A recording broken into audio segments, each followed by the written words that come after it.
noches, muy buen miércoles para todos. Acá estamos disfrutando con ustedes de una noche más en vivo por Canal 3 Difusora Caroé, nuestra casa que nos alberga desde hace 29 años, haciendo un programa periodístico y tratando de escuchar a los protagonistas de la realidad de cada día, de cada semana en nuestra comunidad.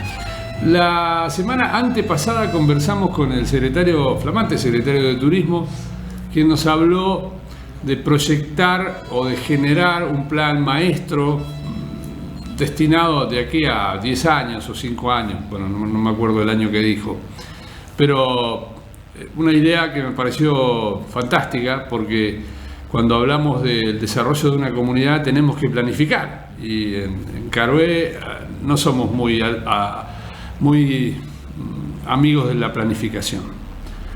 La semana pasada hablamos con Roberto Laspiur, que nos contó la historia, y una historia personal en la que tuvo participación justamente en los desastres que nos ocurrieron por no planificar, por estar distraídos de la historia. Y esta semana hay una muy buena noticia que está circulando ahora en las redes, que es que el intendente firmó finalmente con el gremio UTEDIC la realización de una obra, de un complejo turístico en Caroé. Sería la segunda de esta naturaleza. El primero lo hizo la gente de la policía, que está funcionando y muy bien y que tiene proyectos muy interesantes. Y todas estas cosas, de alguna manera, se van plasmando y le van dando una identidad a Caroé más turística y más reforzada, la fuerza que el turismo puede aportar a una comunidad. La semana pasada, el miércoles pasado, la editorial fue hablando de lo exitoso que fue el fin de semana largo de Semana Santa, ¿no? Vemos que cada vez viene más gente. También vemos que esa misma gente que viene, algunos repiten. Y eso es una buena, pero muy buena señal. Nos falta todo lo demás. Nos falta la planificación, nos falta el desarrollo de actividades para que la gente que venga no solamente vaya a las termas o a ver las ruinas, sino que tenga muchísima más oferta. Nos falta oferta comercial, hace falta que haya más gente apostando. ¿No es el momento? Y no, nunca es el momento en Argentina, ¿no? Porque siempre hablamos de lo mismo, la crisis en Argentina es eterna.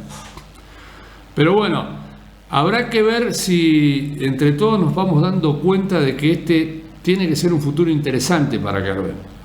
Caroé no va a dejar nunca de ser una ciudad agrícola ganadera, con su relación con el campo y todo lo demás.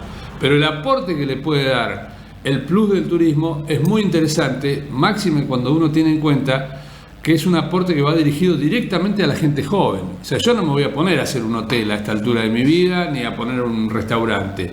Pero hay mucha gente joven que tiene ganas de hacer cosas, y hay mucha gente joven en Caroé que se ve frustrada porque vivimos en un pueblito. La calidad de vida que nos da vivir en un pueblito, alejado de los problemas de las ciudades, es la contrapartida de la falta de éxito. Pero el turismo nos puede aportar ese granito de éxito que necesitamos. Yo no me canso de escuchar a amigos y vecinos que viajan a otras ciudades, localidades por ahí más grandes que la nuestra, y dicen: no hay nadie en la calle, no tiene movimiento. Y Caroé tiene movimiento. Caroé, porque bueno, tiene una característica bastante particular en ese sentido. Si logramos cuajar todas estas cosas, que el nuevo secretario pueda hacer la planificación, que las instituciones, los hoteles, las entidades de servicio, los comerciantes, nos juntemos y empezamos a crecer en serio como comunidad, yo creo que vamos a cambiar la historia. Estoy seguro que no me voy a morir sin verlo. Ojalá todos nos pongamos las pilas, y ojalá el impulso ahora de UTEDIC, que es un caroense, el señor Bonjour, el que lo dirige y que tiene mucho interés en venir a proyectar el desarrollo turístico de ese gremio en nuestra comunidad, ojalá sea para el progreso de todos. Vamos a la pausa y vamos a charlar con un amigo de la casa que hace mucho que no hablamos. Tenemos tantos temas para hablar con él. Ya volvemos.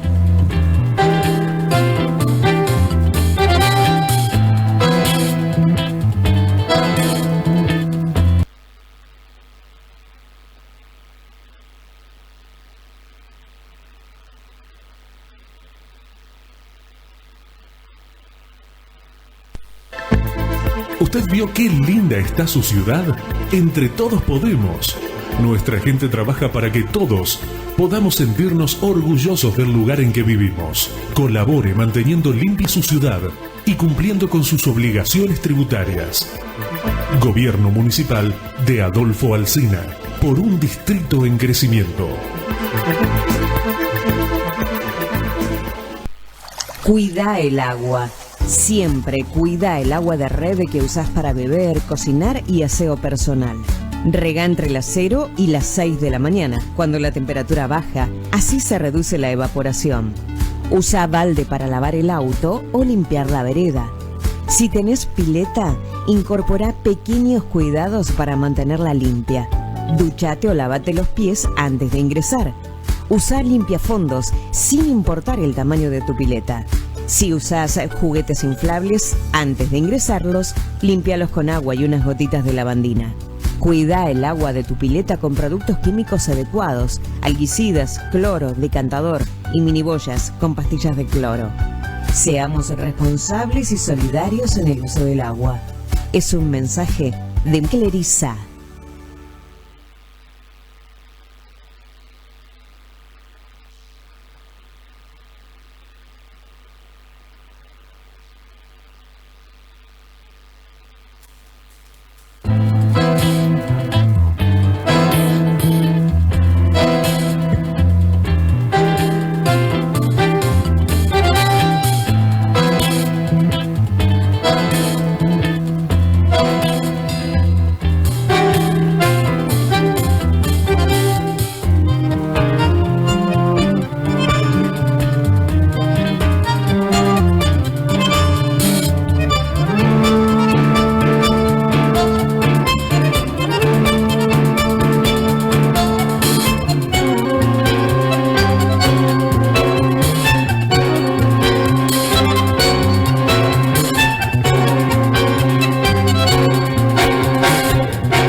Decía un amigo de la casa, porque hace mucho tiempo, hace tanto tiempo que no lo entrevisto que se fue al canal. Pero bueno, las circunstancias a veces nos obligan a alejarnos, como ha sido todo este desastre de la pandemia que nos tuvo a todos bastante alejados. Mi reflexión antes de empezar a preguntarte, doctor Marcelo Lancilota, director del hospital, muchísimas gracias por estar primero. Mi reflexión es, me parece que estamos todos distraídos con el tema de lo que ocurrió y nos olvidamos de la tragedia y del peligro que significa la posibilidad de que renazca la tragedia. ¿Estoy equivocado? Bueno, Dani, muchas gracias por la invitación. Y nada, pues está bueno, tenemos la posibilidad de transmitirle a la gente un montón de cosas, ¿no? Absolutamente de acuerdo. Estamos en un impasse, por suerte. Por suerte el virus ha descendido y los casos cada vez fueron menores. El pico menor fue hace 2 o 3 semanas atrás. Digo menor porque actualmente se siguen diagnosticando entre 1000 y 1500 casos por día en el país. Nuestra situación particular es que en el último mes tuvimos un caso diagnosticado. Así que por suerte el virus se fue retirando, lo que está evidenciado incluso porque aparecieron todos el resto de las patologías, que esto es algo biológico, digamos. Frente a una epidemia, ese virus copó todo resfrío, todo faringitis, toda gripe, claro, era COVID. Desapareció. Y desaparecieron el resto de las patologías. Y bueno, ahora se va el COVID, ingresan las patologías habituales. Es verdad que gracias a la vacuna, puntualmente, tenemos menos pacientes graves.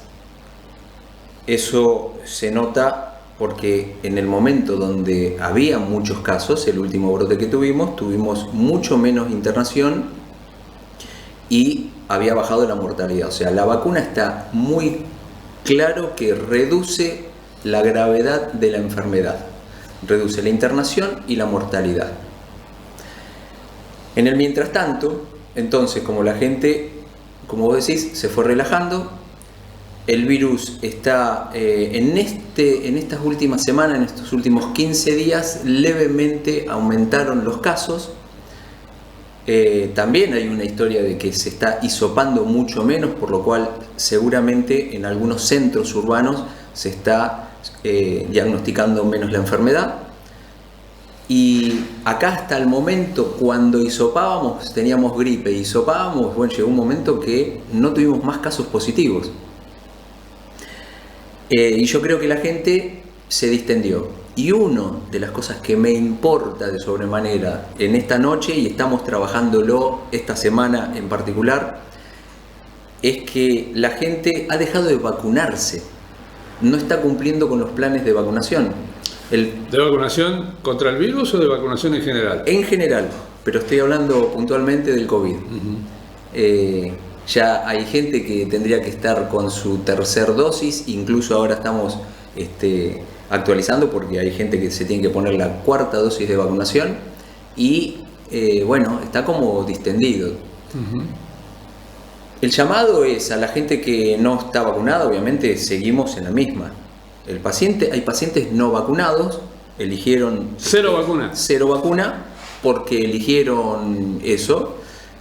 Obviamente nuestra intención es que se vacunen, que revean esa situación, claro, y se vacunen e ir completando los esquemas de vacunación.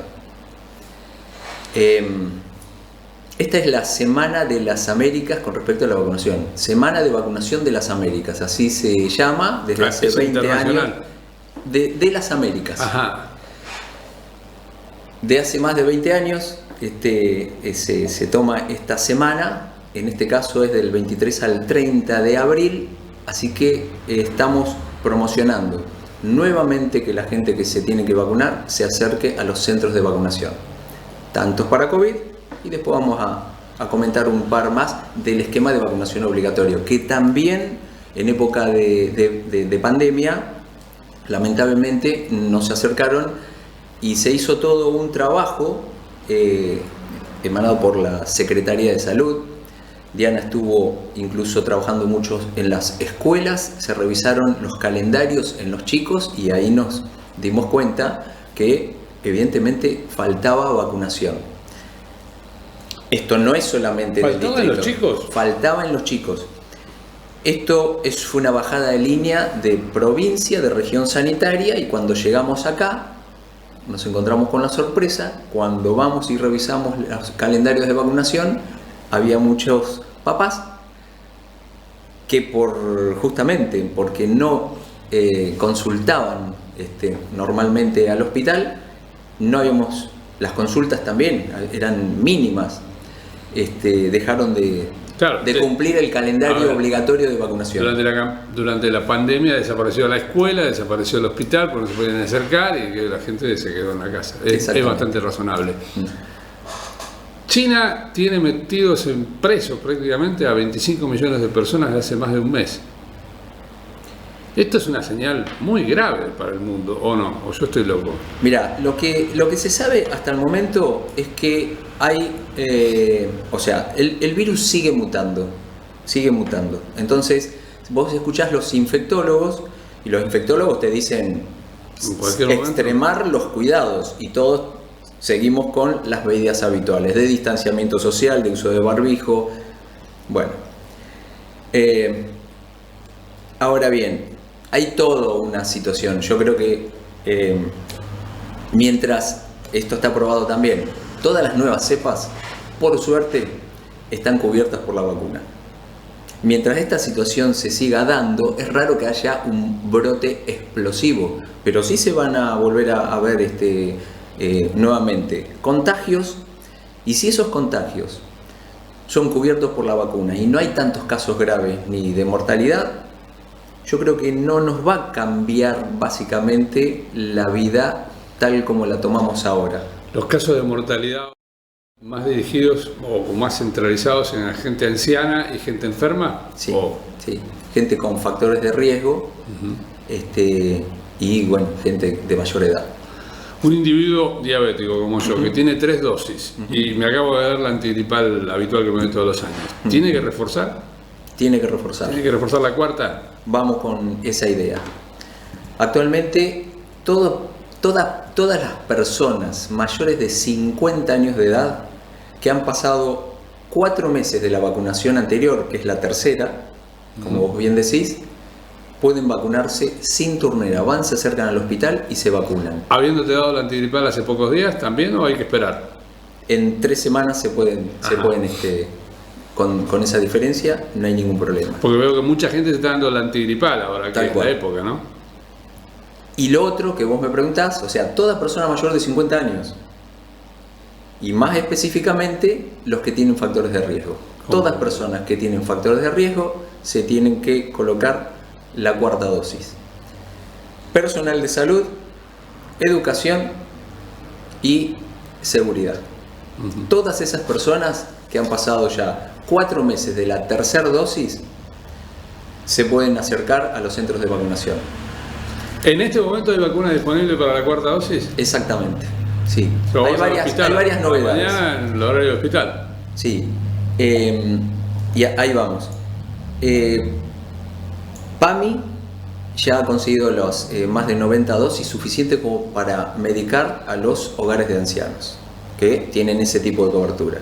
Esto es información de ayer, que bueno, voy a agradecer mucho la gente que está trabajando, Maya Good como coordinadora con todo el equipo de vacunación, excelente por un lado, en el área COVID, y en el área no COVID, Silvia y Vanessa, que son referentes de acá, ¿no? Que me nutren y esto están siempre destacando lo último. Así que esto de PAMI me lo transmite Maya, así que hogares van a ser vacunados y hay vacunas para que este grupo etario se vuelva a vacunar con la 4ª dosis, acá y en los centros de vacunación de todo el distrito.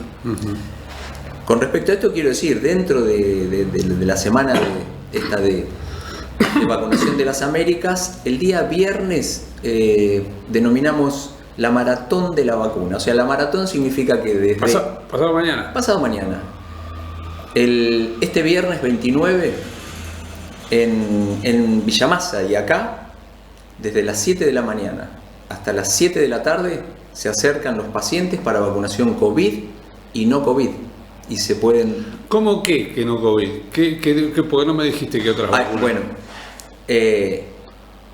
esta maratón, completo con esto, también se hace en Rivera, en Gascoy y en San Miguel. ¿Todo el viernes? Con diferentes horarios, pero básicamente en un horario extensivo. Exactamente, el día viernes. Se pueden acercar los que tengan que completar el esquema de vacunación para COVID y los otros, y cualquier paciente que tenga dudas en su esquema de vacunación. Las vacunadoras me dijeron, recalca que nosotros estamos para asesorarlos también. Se pueden acercar y preguntar, ¿quién asesora? Y en los consultorios médicos y en los centros de vacunación si falta o no alguna vacuna, porque es muy complicado. Vos me hiciste una pregunta puntual y vos me decís, yo me puedo vacunar, entonces yo te contesto, pero es tan complicado a veces explicar las dosis, a quién le corresponde, no, o con qué vacuna, que tienen que consultar en cada caso en particular. Cuando hablas de falta de vacunas, sacando el COVID y la gripe, que son las más tradicionales, ¿un adulto de qué se tendría que vacunar, por ejemplo? Cada 10 años se vacuna con difteria y tétanos. ¿Ah, sí? Sí. Eso jamás me di. Claro. El esquema de vacunación actual es a los 11 y a los 21 años se repite la vacunación contra el tétanos. Y cada 10 años te podés vacunar de manera gratuita contra el tétanos, difteria y tétano, que es la doble bacteriana. Cada 10 años. Y es gratuita. Un buen dato, ¿no? Sí, sí. ¿Y algún otro tipo de vacuna? No. Bueno, la antigripal. ¿Puntual para algún grupo? La antigripal puntualmente, mayores de 65 años y pacientes que tengan, los niños entre 6 meses y 24 meses.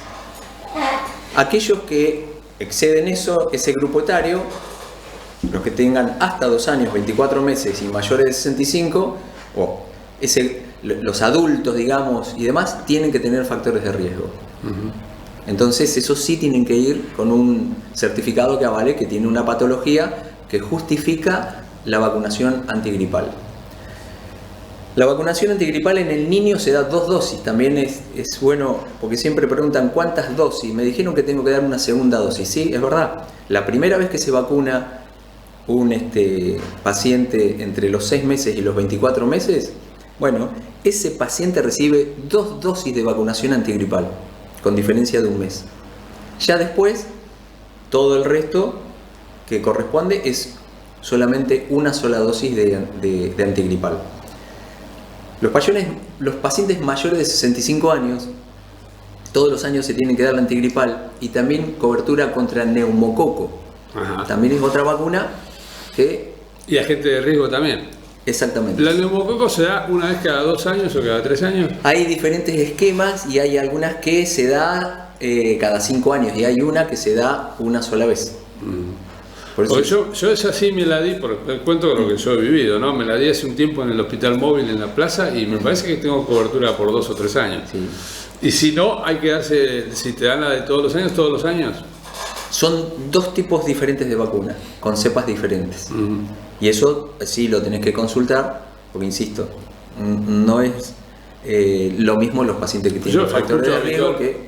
Escucho habitual, perdona que te interrumpo. Habitualmente que la gente más anciana muere de neumonía, lo más habitual, ¿no? Y la neumococo es para prevenir eso. Tal cual. Mayores de 65 años y pacientes con riesgo que, tienen que consultar cada uno a su médico de cabecera porque eso tiene que ir con certificado. Antes de cerrar este tema, después de cerrar, yo quisiera que vos me digas todo lo que tenés sobre el tema de vacunas, después hablamos un poco del hospital, si te parece. Sí. 2 cosas más importantes por el tema vacuna. Hubo un comentario de un brote de sarampión. Sarampión es una enfermedad que si se vacunara todo el mundo se erradica del planeta, como en algún momento pasó con la viruela. O la polio, ¿no? Que también se intenta. Polio hay todavía. Polio hay. Entonces, el sarampión es una enfermedad grave. Yo viví mucho las epidemias en el Gran Buenos Aires antes de venir a Carué, donde realmente los chicos se nos morían por sarampión. Y es una enfermedad inmunoprevenible también. Así que todo paciente mayor de 5 años tiene que acreditar 2 dosis de vacuna contra el sarampión. Los que van tomando nota se tienen que fijar y los que no nos tienen que consultar. Y por último, y ya con esto cierro, hay una campaña de vacunación contra la varicela. La varicela, tenemos actualmente casos de varicela en nuestro distrito.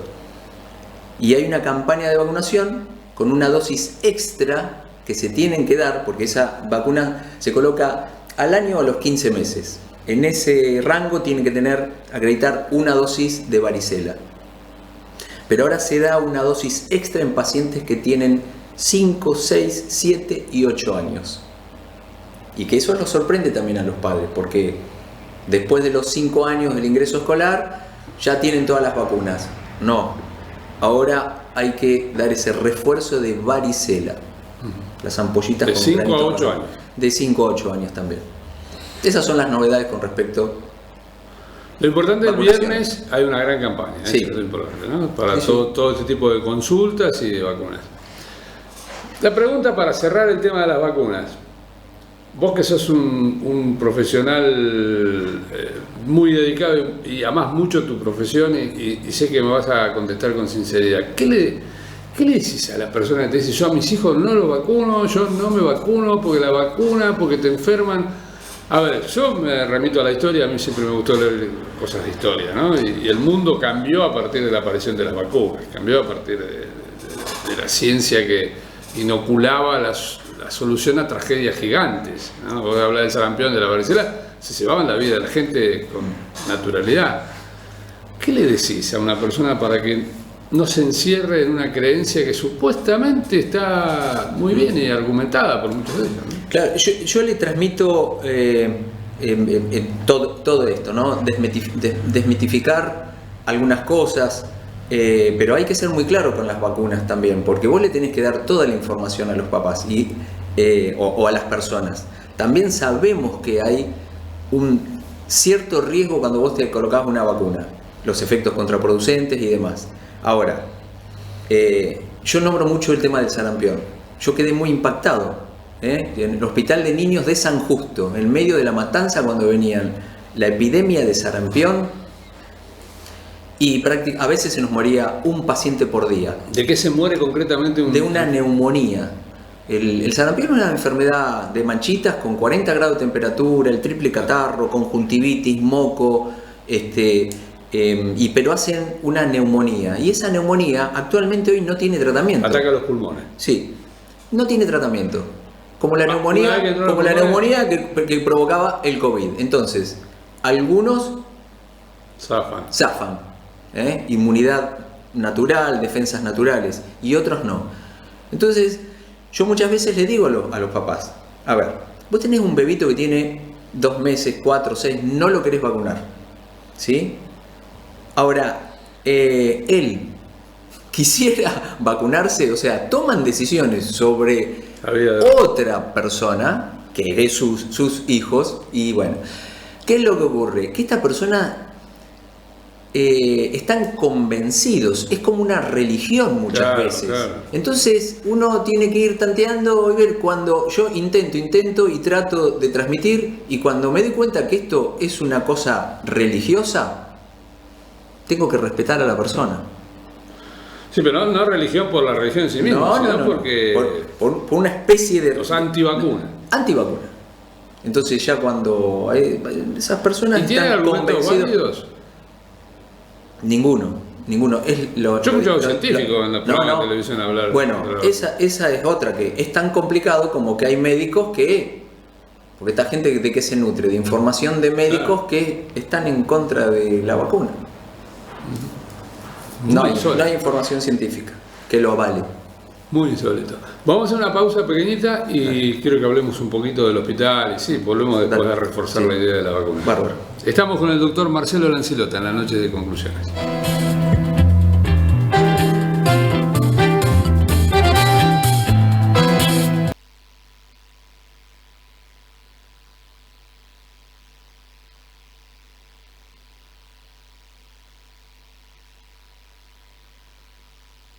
Cuida el agua. Siempre cuida el agua de red que usás para beber, cocinar y aseo personal. Rega entre las 0 y las 6 de la mañana, cuando la temperatura baja, así se reduce la evaporación. Usa balde para lavar el auto o limpiar la vereda. Si tenés pileta, incorpora pequeños cuidados para mantenerla limpia. Duchate o lavate los pies antes de ingresar. Usa limpiafondos sin importar el tamaño de tu pileta. Si usás juguetes inflables, antes de ingresarlos, límpialos con agua y unas gotitas de lavandina. Cuida el agua de tu pileta con productos químicos adecuados, algicidas, cloro, decantador y miniboyas con pastillas de cloro. Seamos responsables y solidarios en el uso del agua. Es un mensaje de Cleriza. ¿Usted vio qué linda está su ciudad? Entre todos podemos. Nuestra gente trabaja para que todos podamos sentirnos orgullosos del lugar en que vivimos. Colabore manteniendo limpia su ciudad y cumpliendo con sus obligaciones tributarias. Gobierno Municipal de Adolfo Alsina, por un distrito en crecimiento.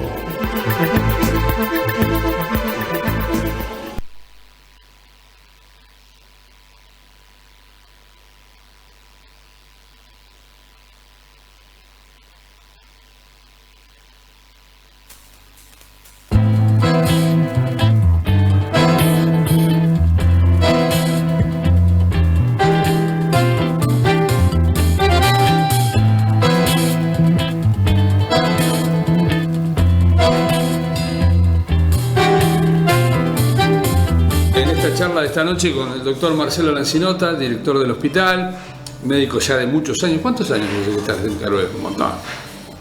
Más de 20. Más de 20, 21 sí. Años de ser ya. Era joven cuando viniste. Seguís igual. Algo ha sido el agua de Pehuel, seguro, lo que te mantuvo. Sí. No, la verdad que amo este pueblo. Sí, ya lo sabes. Yo conocí otras cosas y esta fue mi elección. Y seguramente, muchas veces siento que lo defiendo, hay veces más que el propio Caruense. En las primeras entrevistas que hicimos hablaba siempre de eso, del impacto que te producía la calidad, la diferencia de la calidad de vida, de la salud, de todo lo que ocurre allá con lo que ocurre acá. Yo recién hablaba de la historia, ¿no? La historia, por ejemplo, de la Segunda Guerra Mundial, que cambió para siempre la relación de la humanidad con la medicina, la aparición de tantas cosas que costaron millones de vidas, pero que después resultaron en un beneficio a larga data importante. Y pensaba que en la pandemia también de alguna manera eso pasó. Por ejemplo, el hospital de Carué hoy es mucho mejor hospital que antes de la pandemia, ¿o no? ¿Me equivoco? Sí. No en la calidad ni en los servicios, sino... Entiendo a dónde vas y comparto absolutamente. Yo creo que se agilizaron un montón de situaciones gracias al apoyo que hemos tenido en parte de provincia, mucho del municipio y mucho de los vecinos. Los vecinos, claro. Sí. En esta época que se está discutiendo tanto el tema del campo y demás, el otro día pensaba, la misma gente de campo y otros sectores también, pero hubo mucha gente de campo que contribuyó para poder terminar en un tiempo récord un hospital COVID. Y muchísimo dinero. Muchísimo dinero. Entonces yo digo, hemos logrado ese hospital COVID que ahora ya está, que es la guardia, el proyecto inicial es la guardia con vacunatorio, oncología, hemoterapia, bueno. Entonces ya está hecho y actualmente, próximamente, ya estamos pensando en darle el fin para el cual fue creado eso. Vos hablabas de proyectar, y con Diana y con el resto de los colegas, la gente del hospital, hemos proyectado nosotros un plano madre del hospital y hay que, en etapas, y esta es una primera etapa de 3 que está proyectado. Así que bueno.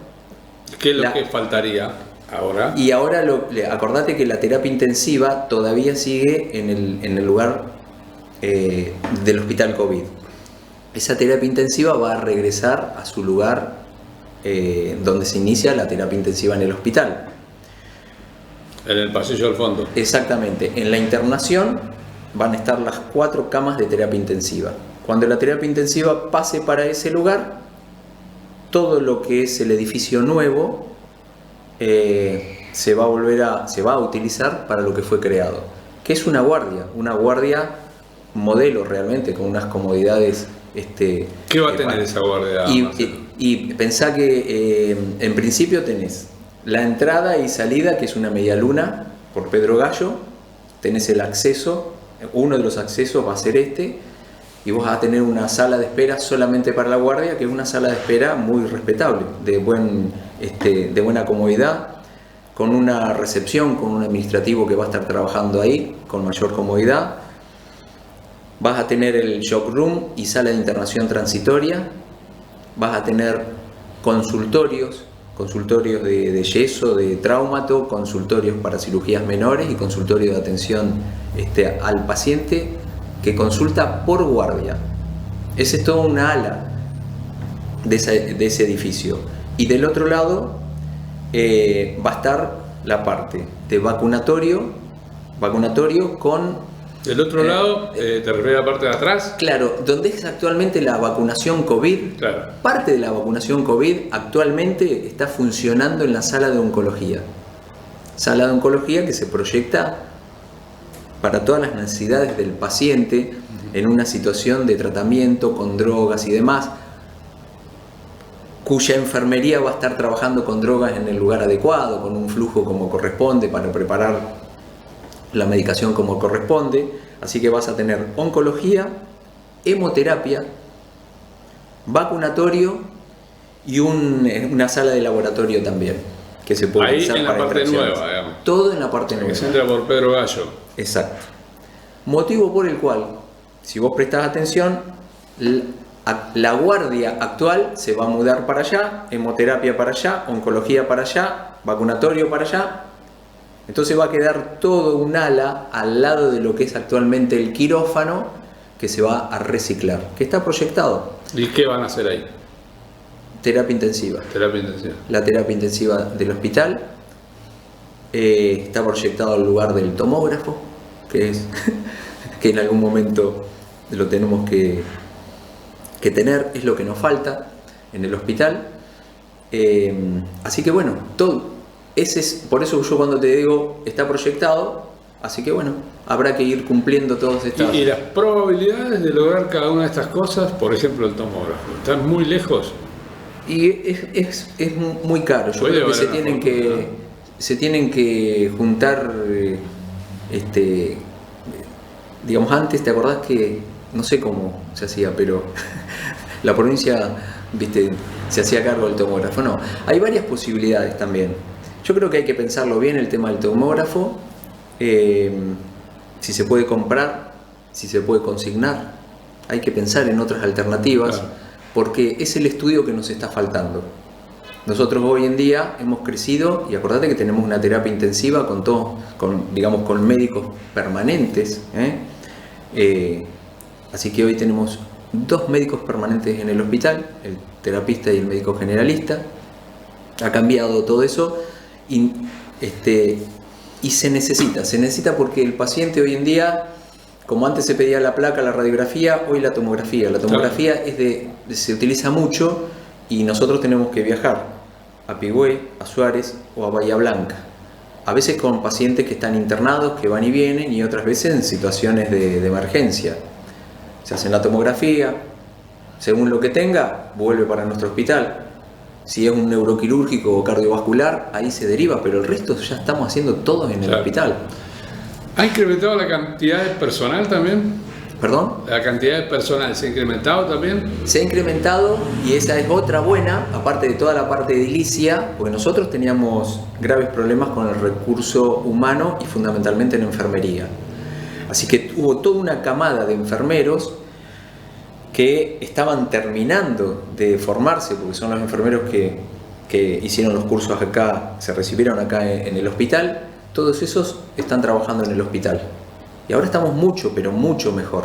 Porque pensá que también la terapia intensiva se llevó su propia enfermería y muchas veces eran pocos enfermeros para el caudal de trabajo que había en la internación. Por ahí es redundante explicarlo, pero en el caso del personal del hospital son las 24 horas.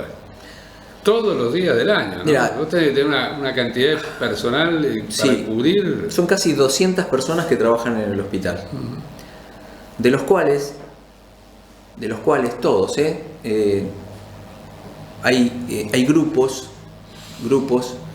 que trabajan las 24 horas del día, digamos. A veces van cambiando sus turnos, pero hay gente que está a las 10 de la noche, a las 2 de la madrugada, los viernes, los sábados, los domingos, los feriados. El hospital para mí es diferente.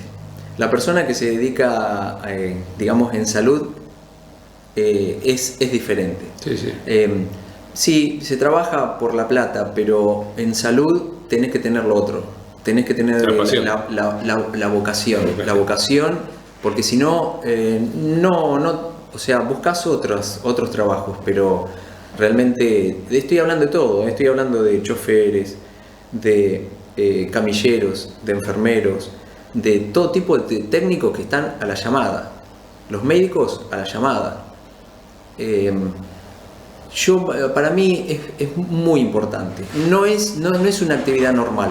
Indudablemente que no. Se pierden cumpleaños, se pierden casamientos, se pierden 15, se pierden un montón de cosas porque algunos podés arreglar, pero otros no. Hay en el factor humano, yo tengo 30 años haciendo esto y he pasado por un montón de administraciones y direcciones del hospital y etapas del hospital. He pasado, quiero decir, he escuchado. Siempre conflicto. Algunos más graves, otros menos graves, siempre el conflicto casi permanente. Y hace unos años, desde que puntualmente estás vos y seguramente Diana también en el área de salud, pareciera que no se escuchan más los conflictos. Les están pagando más, están todos más contentos o se organizó de otra manera la relación médico-enfermero, médico-administrativa, etcétera, dentro del hospital. Sí, yo creo que en eso tiene que ver mucho la gestión municipal.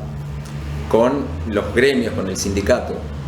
En eso realmente, y con diálogo permanente, a nosotros nos facilitan mucho el trabajo. Nada peor que cuando se hacía un paro municipal y que se hacía foco en el hospital, porque terminábamos hasta haciéndole la cama al paciente, Claro. Porque bueno, el personal tiene el derecho, pero el paciente está, y se nos complicaba mucho. Pero yo creo que ahí tiene que ver mucho la gestión municipal, que en ese sentido nos favorecemos y podemos trabajar con mayor tranquilidad. Si tuvieras que enumerar alguna de las situaciones que considerás imprescindibles en el futuro inmediato para el hospital, ¿cuál sería? Digamos, refuerzo de personal, más Está bueno eso. el tomógrafo, no sé. El tomógrafo, ya bien. está. Eso está claro que estaría bueno conseguirlo y es una necesidad. Y después yo creo que hay un recambio generacional que se va dando, de cirujanos, de traumatólogos, de pediatras, digamos de personal, de médicos clínicos, que eso me parece que tenemos que enfocar y proyectarnos. ¿Qué cantidad de médicos tienen hoy en general? ¿Tenés idea?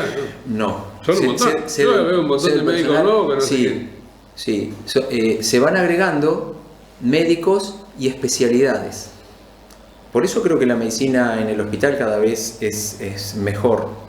Porque tenemos a alguien que hace diabetes, porque tenemos a alguien que hace cardiología. Yo cuando llegué acá no estaban. No. Tenemos un otorrino que viene de Buenos Aires una semana por mes, y hace cirugías. Antes un paciente se tenía que ir a otro lado, y operar un paciente a nivel hospitalario le dan un turno, como está pasando ahora en el Hospital Pena, para dentro de 2 años. Hoy resolvemos todo en el hospital. El tema de los médicos terapistas, el coordinador, Rogelio, Laura, médica terapista de Pigüé, está trabajando acá. O sea, yo creo que la medicina es básicamente recurso humano. Sí, claro. Básicamente recurso humano. Después vemos si tenemos 90%. dónde podemos hacer la ecografía, dónde podemos hacer la tomografía o dónde la resonancia, pero básicamente es el recurso humano. Y eso creo que estamos proyectándonos bien.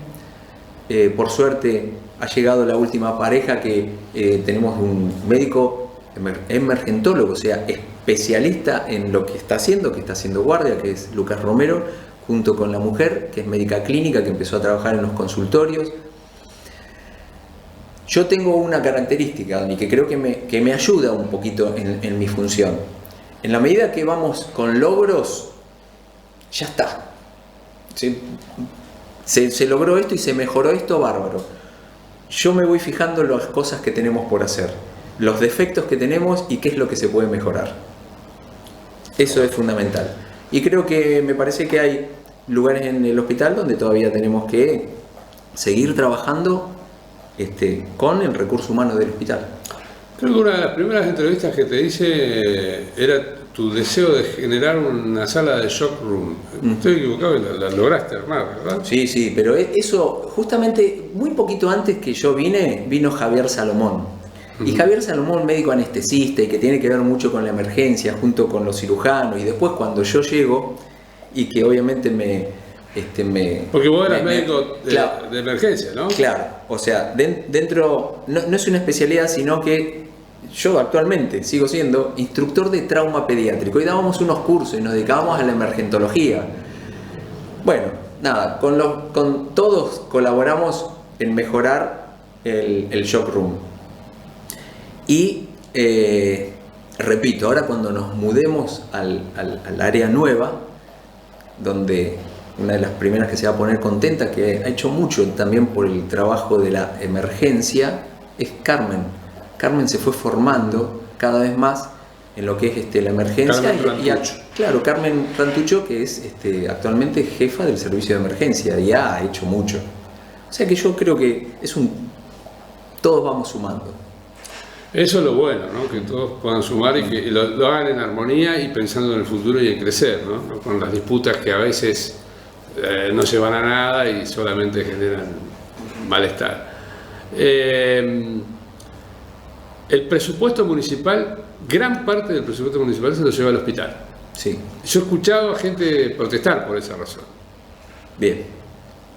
Un comentario, está bueno que me lo diga porque a mí me encanta.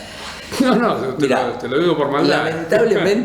Lamentablemente el municipio y el Estado está subsidiando a las prepagas y obras sociales. Ya partiendo de eso, o sea, un paciente que tiene una obra social se infarta en el hospital y la primer medicación, llamémoslo destapacanería, que se llama Actilice, sale 400.000 pesos. Y capaz que la internación de ese paciente te la paga 50.000. El paciente tiene que recibir su tratamiento, sí o sí. Es cuestión básica y elemental. Claro. ¿Quién se hace cargo? El municipio. Después me puede decir, y sí, se le factura. Hay obras sociales que venimos con atrasos de 1 año. Y vos decís, bueno, pero ¿y? La verdad que yo creo que las obras sociales últimamente dicen, bueno, nosotros podemos esto, y si no, pero te vamos a cortar el servicio. Igual tenemos que atender al paciente. Claro, lo tenés que atender gratis después. Igual. Yo creo que es tan perverso como eso. Las obras sociales están sumamente endeudadas, vos hablas y estás viendo y realmente tienen deudas impagables a los laboratorios, a los prestadores. O sea, todo es muy complicado. Y en un país con una inflación como la que tenemos, es dificilísimo. Nosotros cobramos en pesos y lo cobramos en 3 meses. Nosotros en el hospital, lo cobramos en 3 meses, en 6 meses o en 1 año, en pesos. Y nosotros todo esto que estamos hablando, el tomógrafo, un electrodo para un monitor, una medicación, es en dólares y en pesos actualizados. Es complicado.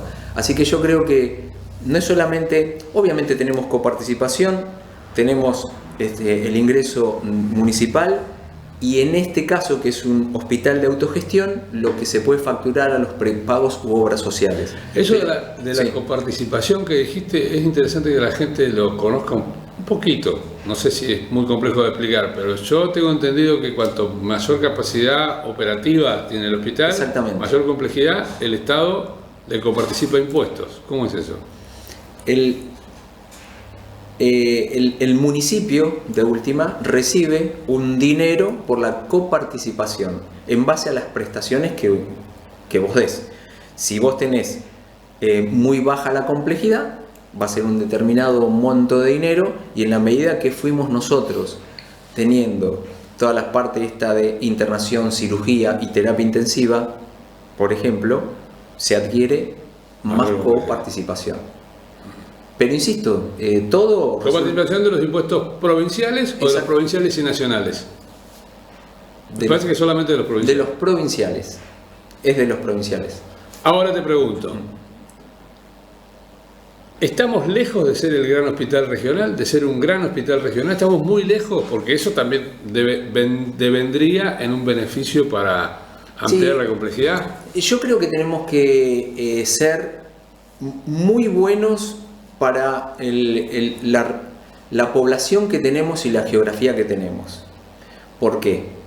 Me parece que Suárez debería dar ese paso de alta complejidad porque tiene una terapia neonatal modelo. Sí.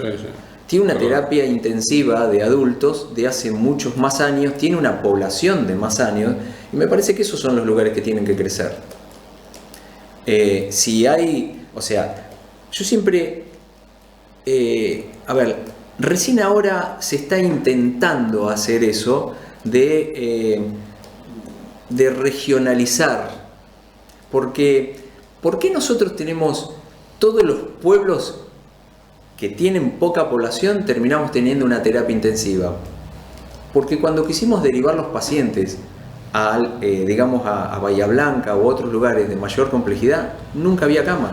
Y el paciente lo teníamos que atender como podíamos en estos lugares.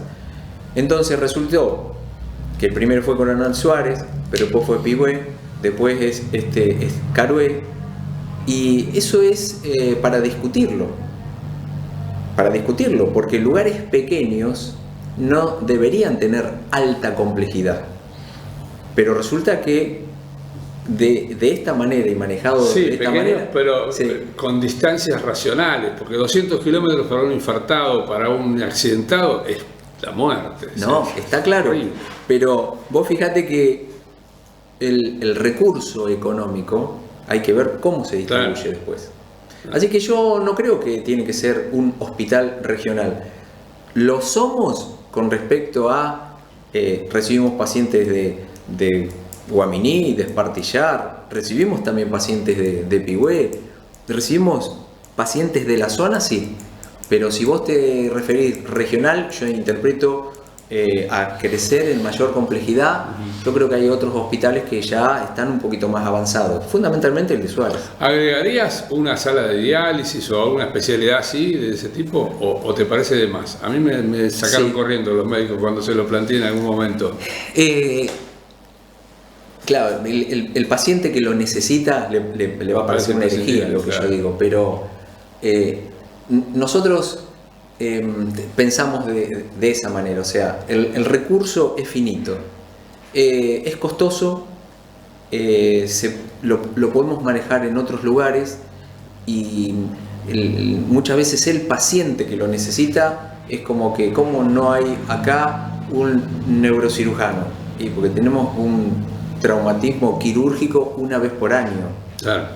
Entonces ese análisis se tienen que hacer a conciencia, porque si no empezamos como en la parte demagógica de la salud pública y no corresponde.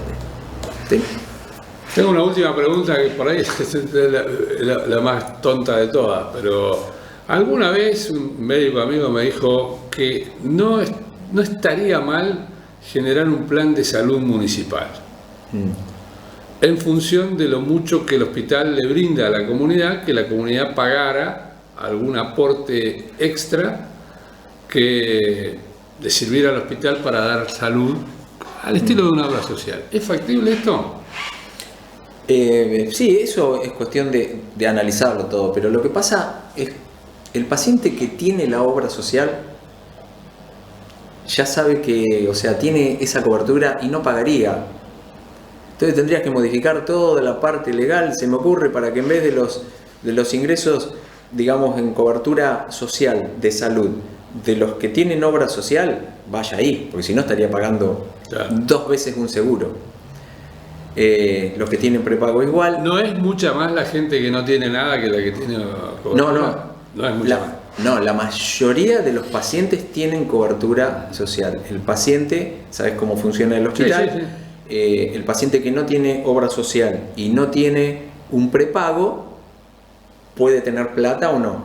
El que tiene plata paga en el hospital. Sí. Y el que no, a Pero través por eso digo, del servicio social. ¿Son muchos más los que tienen plata que los que no tienen nada? Sí, ¿Sí? sí.